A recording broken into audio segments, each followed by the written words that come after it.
Kita kalau pipis baru akan pipis lagi itu normalnya 3-4 jam baru kita akan pipis lagi gitu. Okay. Jadi selama kurun waktu 3-4 jam itu kalau kita nggak pipis ya masih dalam frekuensi normal. Walau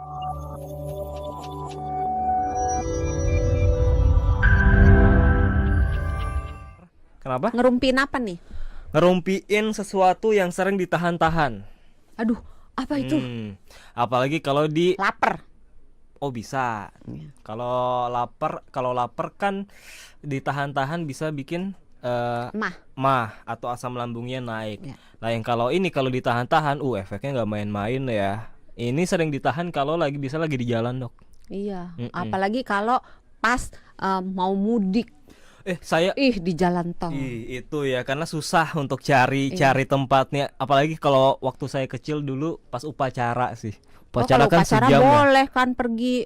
Nggak boleh, Dok. Sekolahnya kejem amat. Kan saya boleh. Kan saya di depan berdirinya karena paling pendek. Salah sendiri kalau gitu. Kita bisa di belakang. Kalau di belakang boleh kabur. Ya? Iya.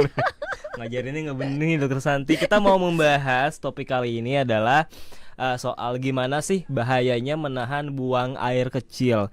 Ini sebenarnya hal yang sepele tapi sering dilakukan oleh orang-orang ya. Iya, lama-lama jadi kebiasaan malah. Apalagi kalau kerja, meeting di jalan lagi rapat ya. Tapi sebenarnya secara medis nih, Dok, apa sih yang terjadi di tubuh kita tuh saat menahan buang air kecil? Sebetulnya menahan buang air kecil itu bisa dilakukan sampai ya kira-kira 3 jam, 4 jam gitu masih oke. Bisa dilakukan. Jadi dokter sendiri memperbolehkan untuk nahan. Iya. Serius, Dok? Iya, serius.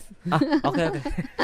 Saya agak shock nih karena tadinya kan gini, kita itu di dalam perut bawah kita, di area perut bawah itu ada yang namanya kandung kemih. Kandung kemih itu kandung kemih itu fungsinya untuk menampung tempat penampungan air kotoran kita ya.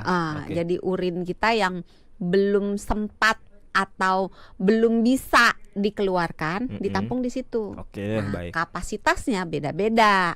Ada yang kapasitasnya kecil, ada yang kapasitasnya besar. Terus tergantung apa itu besar kecilnya, biasanya tergantung nasib. Dikasihnya ukuran X atau dikasih ukuran M gitu kan. Kita nggak bisa menawar apalagi memperbaikinya ya. Nggak bisa diubah secara bentuk, tapi bisa dilatih.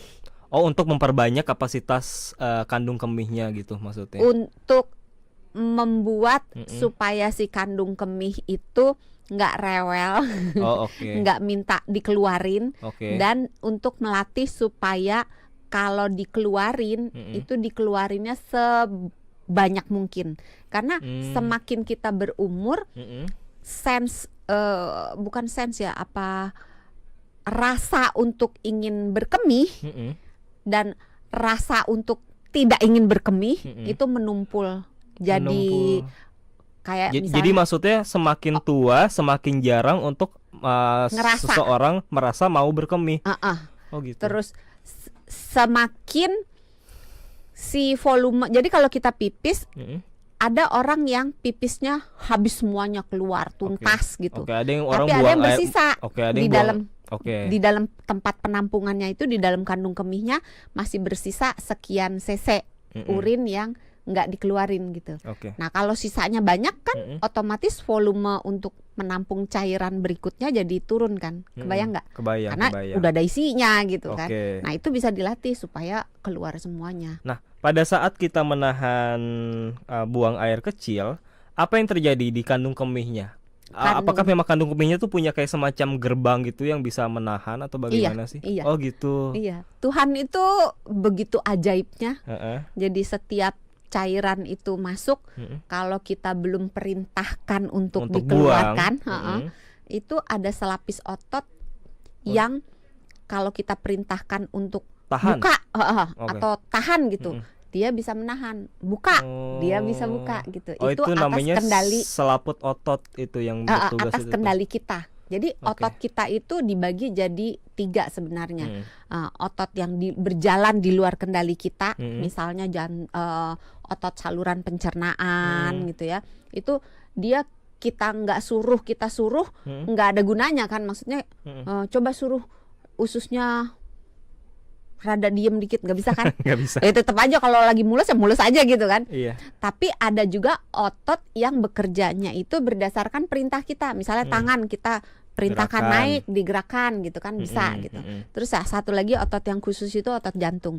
Nah, otot di saluran kemih itu ada kombinasinya. Ada otot yang nggak bisa dikendalikan, jadi dia berjalan sendiri. Ada juga yang bisa dikendalikan.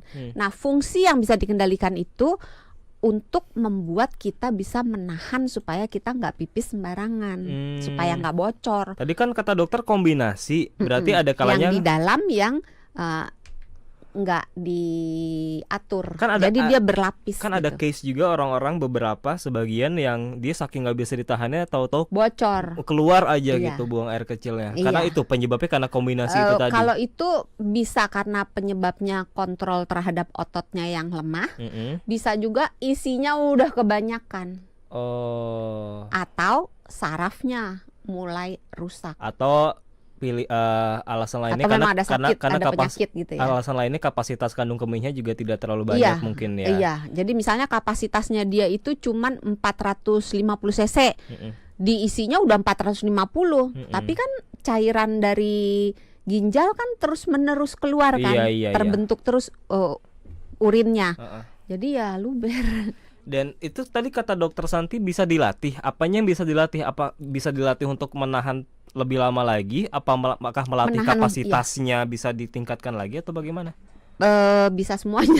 Oh, bisa semuanya. Jadi sebenarnya bukan kapasitasnya ditingkatkan, tapi kita lebih bisa menahan. Jadi caranya sebenarnya gampang. Ini tahan dulu ya. Mungkin saya mau tanya kalau yang soal itu cara untuk meningkatkan atau melatih. Nanti itu kita simpan di seksi berikutnya. Cuman yang ingin saya tanyakan, berarti kalau gitu dokter kan katakan it's okay kalau tahannya sampai 3 jam, 4 jam. Iya. Berarti menahan buang air kecil itu normal untuk dilakukan dalam batas waktu segitu, dalam waktu 3 sampai 4 jam. Sebenarnya kan kita tidak senantiasa pipis. Iya. Iya kan? Kita kalau pipis baru akan pipis lagi itu normalnya 3 sampai 4 jam baru kita akan pipis lagi gitu. Jadi selama kurun waktu 3 sampai 4 jam itu kalau kita nggak pipis ya masih dalam frekuensi normal. Walaupun kandung kemih sudah meminta untuk membuang air kemihnya. Kalau dia sudah mencapai kira-kira 3 jam, ada panggilan untuk pengen pipis ya, diikutin. Jangan ditahan. Tapi kalau misalnya baru 15 menit, ada kan orang yang kayak gitu ya. Kalau kita bilangnya beser gitu kan. Baru aja 15 menit, baru sejam, udah pengen pipis lagi, Nah, itu kategorinya termasuk yang terlalu aktif. Nah, itu bisa dilatih supaya dia mendekati kurun waktu 3 sampai 4 jam. Karena yang dianggap normal itu setiap kali berkemih itu jarak antara berkemih yang satu dengan berkemih yang lain itu sekitar 3 sampai 4 jam. Jadi sebenarnya bukan menahan buang air kecil juga ya, tapi memang frekuensi yang normal itu sekitar 3 sampai 4 jam. Oh, baik.